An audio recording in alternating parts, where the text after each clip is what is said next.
The son of a lighthouse keeper and the Atlantean queen, Arthur Curry was a child of both the land and ocean.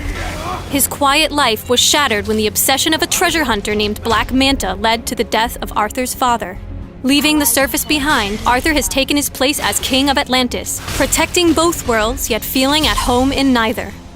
The Lord of Atlantis is a melee bruiser who excels at solo skirmishes and poking during teamfights. His passive is Rising Tide. After using a skill, Aquaman gains Rising Tide for a short time. His next basic attack will consume Rising Tide, dealing power damage and healing Aquaman. Rising Tide scales with power damage and its heal scales with attack damage.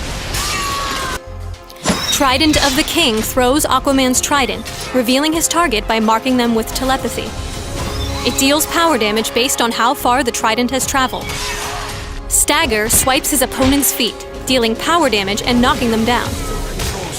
Aquaman rushes through his opponents with Undertow, dealing attack damage to all targets hit. If at least one target is hit, Aquaman may use Undertow a second time within a short window. Aquaman's ultimate, Might of Atlantis, is locked until he deals damage with a skill.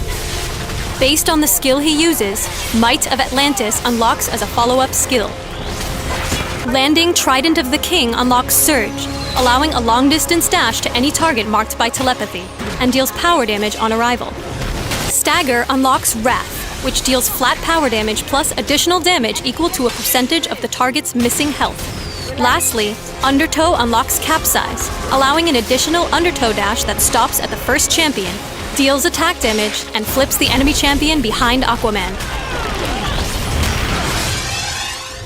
Try to maximize Rising Tide by landing a basic attack between each skill, providing added damage and healing. Trident of the King is a great harass but has a high will cost, so use it with care in the early game. One level in Stagger is very helpful when playing a solo lane against melee champions.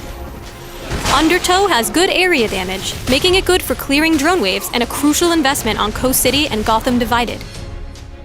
Learning which Might of Atlantis follow-up to use and when is all part of mastering Aquaman. Surge is a powerful initiator, especially against enemy marksmen and supports. Wrath is a powerful finishing move, so prioritize low-health enemies. Capsize can help you escape or throw an enemy out of position, setting up a tidy kill. While Rising Tide's bonus damage scales with power damage, its healing scales with attack damage. Keep this in mind when building Aquaman. Artifacts with power damage like Starheart and Cosmic Staff afford Aquaman high burst damage and a more lethal poke with Trident of the King. His low cooldowns make it easy to burn through will, so consider artifacts with extra will or will regeneration. For extra health and a little crowd control, pick up Atlantean Royal Seal. Built with attack damage, Rising Tide gives you sustained damage and health recovery. Attack damage also increases Undertow's ability to clear drone waves. Try Huntress's Crossbow for cooldown reduction, and Atomic Axe and Codablade for more attack damage and penetration. For some extra durability, pick up Metallo's Heart or Fragment of Mogo. Aquaman's Super Strength gives you a short move speed boost after throwing an object. This stolen power shines in scenarios when you're looking to surprise from the jungle or escape when outmatched. Rule the land and the seven seas as Aquaman, Lord of Atlantis.